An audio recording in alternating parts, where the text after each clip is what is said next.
कबीर कल्हा अरु कल्पना, सतसंगति से जाय। दुख बासे भागा फिरे, सुख में रहे समाय। अर्थात कबीरदास जी कहते हैं कि संतों की संगति में रहने से मन से कलह एवं काल्पनादिक आदि व्याधियां नष्ट हो जाती हैं तथा वासुसेवी व्यक्ति के पास दुख आने का साहस नहीं करता है। वह तो सदैव सुख का उपभोग करता रहता है। कबीरा संगति साधु की, जित प्रीत कीजे जाय। दुर्गति दूर वहावती, देवी सुमति बनाए। अर्थात कबीरदास जी इस दोहे के माध्यम से कहना चाहते हैं कि साधु की संगति नित्य ही करनी चाहिए। इससे दुर्बुद्धि दूर होके सुमति यानी कि अच्छी सद्बुद्धि प्राप्त होती है।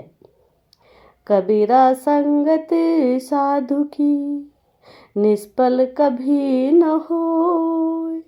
होमी चंदन बासना, नीम न कहसी कोय। अर्थात साधु की संगति कभी निष्फल नहीं जाती है। चंदन के हवन से उत्पन्न वास को नीम की वास कोई नहीं कह सकता है। को छूटो इही जाल परी, फत फुरंग अकुलाय। ज्यो ज्यो जुर्री भजो चहे, त्यों त्यों उलझत जाय। अर्थात इस संसार में बंधन से कोई नहीं छूट सकता। पक्षी जैसे जैसे सुलझ कर भागना चाहता है, तैसे वह उलझता चला जाता है।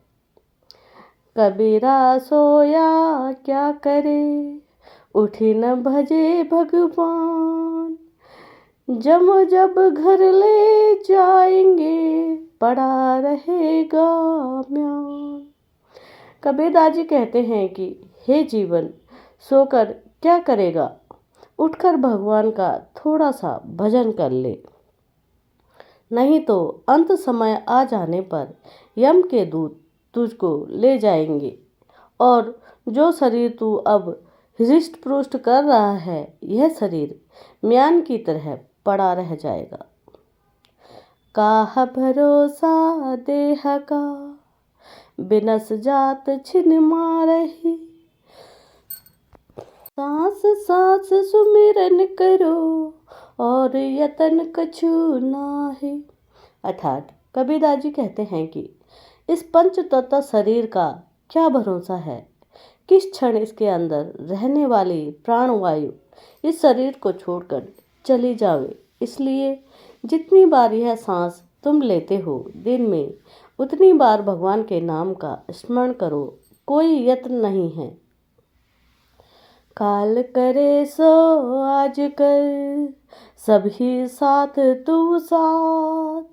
काल काल तू क्या करे, काल काल के हाथ। अर्थात जो कार्य है प्राणी कल करने का विचार है, उसको अभी कर, नहीं तो हे प्राणी जाने किस समय मृत्यु आकर घेर ले और उस समय पश्चाताप करना निरर्थक होगा। अर्थात जो कार्य करना है इस संसार में उसको शीघ्र कर ले, नहीं तो समय निकल जाने पर फिर कुछ नहीं कर सकेगा। काया काढ़ा काल घुन, जतन जतन सो खाय।